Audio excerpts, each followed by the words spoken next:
The Bad Batch is finally here. It's time to take a look into the sequel series to Star Wars The Clone Wars, and see if it holds true to the vision of the Clone Wars series so far.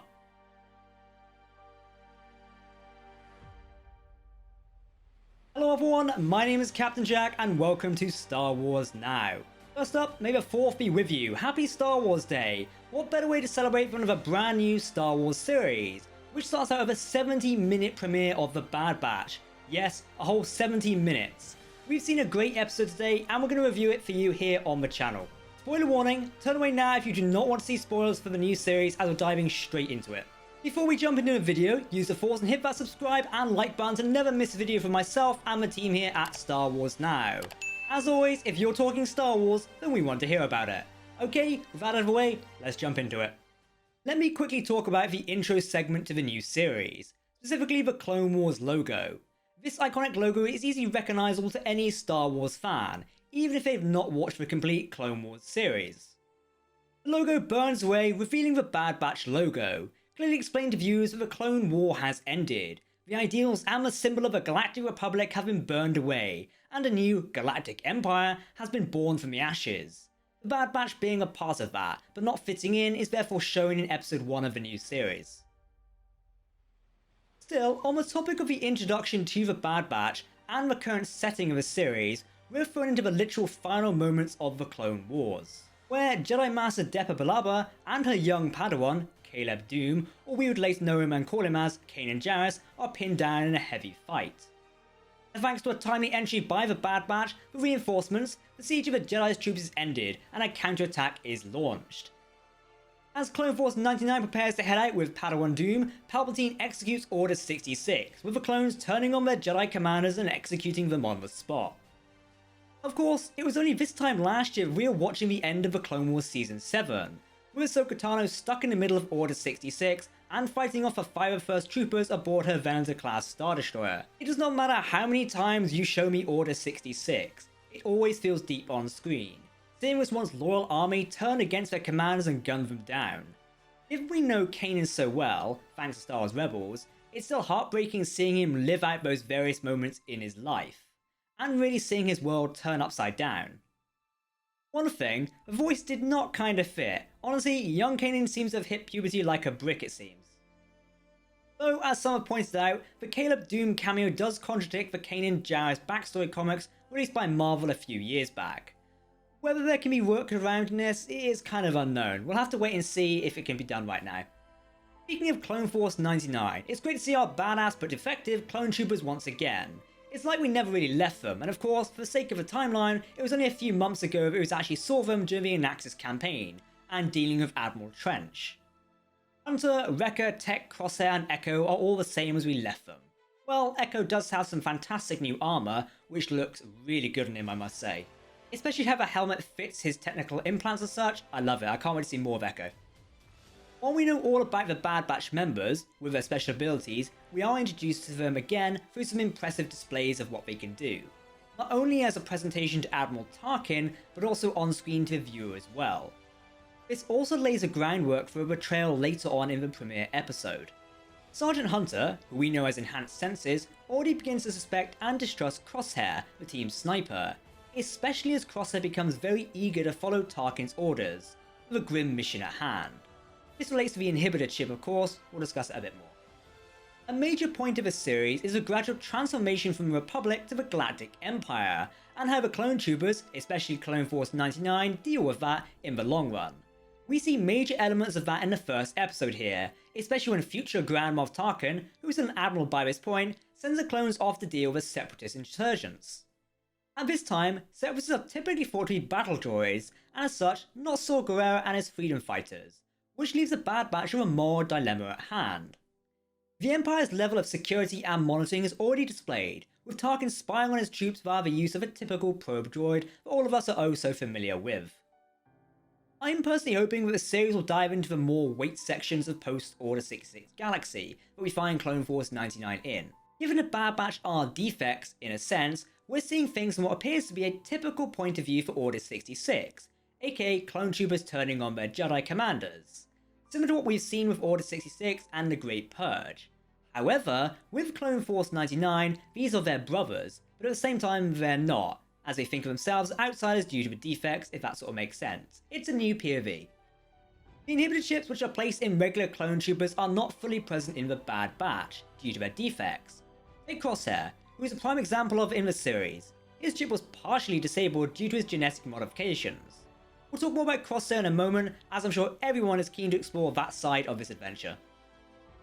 Admiral Tarkin is a familiar Star Wars sight as usual, with him on Kamino talking to the Kaminoans about the reliability of the clone army, and if it's worth the cost of the newly formed Galactic Empire. He also makes reference to the idea of a conscripted military. This would of course eventually lead to the Stormtrooper program, and how it would be less than effective than a clone army. The Kaminoan Prime Minister also makes reference to the fact that a conscripted military force will be less than effective in the new days compared to a clone army that has been rigorously trained from birth to wage war and fight. Already we're seeing elements of a transition from the Republic to the Empire. The transition is a key story point here, as the Bad Batch is exploring an area of the Star Wars universe that we've never really seen before. What really makes the clones after the war? While we know some bits here and there, this is ultimately a question that Star Wars fans have been asking for years now, given we know not all clones become Stormtroopers in the end. It's not long before Clone Force 99 gives up and defects from the Empire to go and do their own thing.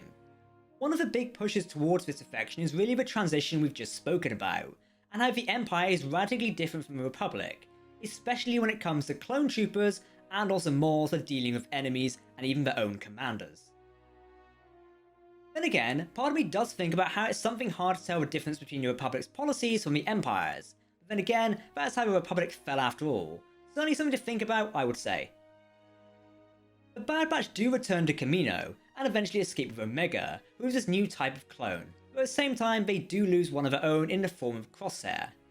Many of us suspected that Crosshair would turn against his brothers, but I don't think many of us expected it to happen this way. Crosshair was already displaying his over-eagerness loyalty towards the Empire's orders during Order 66, and the hunt for Padawan Caleb Doom, hence why arguments between him and Hunter began. It does appear that Crosshair's inhibitor chip was slightly functioning, but not at full power like the regular clone troopers typically would. Admiral Tarkin orders it to be repaired, causing Crosshair to eventually be reset in a sense, now with the ability to fully follow the new Empire's orders down to the dot. He's of course sent to stop Hunter and Clone Force 99 escaping with Omega, but of course he does fail in the process thanks to the timely intervention of Omega, but I really doubt we'll see the last of Crosshair. He'll certainly be in the tail of a Bad Batch very soon. Once Clone Force 99 are back on Kamino, after a few debriefings and such, we're introduced to Omega, the mysterious character shown off in the series trailer. Many theories have been speculated about her and what she is doing on Kamino, and her interest with the Bad Batch. Omega appears to be the actual 5th member of the Bad Batch, technically. Even though Echo is, he was never genetically modified by the Kaminoans for deployment purposes. Instead, it appears that Omega was the latest in experimentations for clone soldiers.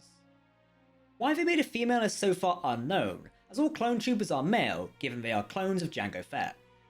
We'll likely learn more about Omega is so important in the series as it goes on. The ending also shows us that the Kaminoan leadership was okay with letting her escape in some sense, as well as not telling the Galactic Empire everything. Of course, in Star Wars Legends, the Kaminoans eventually rebelled against the Empire, so perhaps we'll see something similar.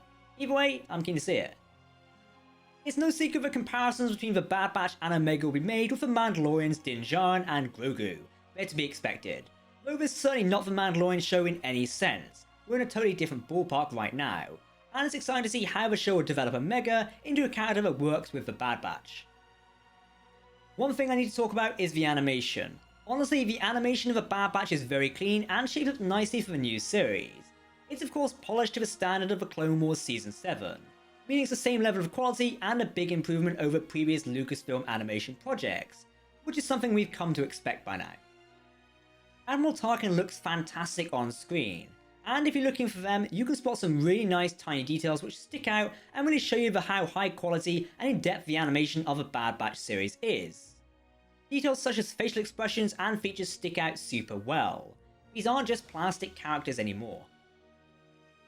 Episode 1 of The Bad Batch is a strong start to the new series, showing us the direct aftermath of Order 66 and the formation of the Galactic Empire. Clone Force 99 are finding themselves in a brand new world, one where everything is not what it seems and loyalties are going to be tested. Where they are heading next is so far unclear, but it is easy to predict that we'll be seeing even more cameos from well-known Star Wars characters. Maybe even some minor ones that we have seen in the Clone Wars before. Stick around as episode 2 of The Bad Batch airs this Friday on the 7th of May. It's going to be exciting. Let us know what you think of the Bad Batch series opening in the comments section below. Don't forget to hit that subscribe button to keep up to date with the latest Star Wars news, lore, and more. You can also follow us on social media as well. Make sure to let us know what you think in the video comment section as per usual, because if you're talking Star Wars, then we of course want to hear about it. For now, I've been Captain Jack here on Star Wars Now. Thanks for watching, and of course, may the Force, or Fourth, be with you in this case. Goodbye.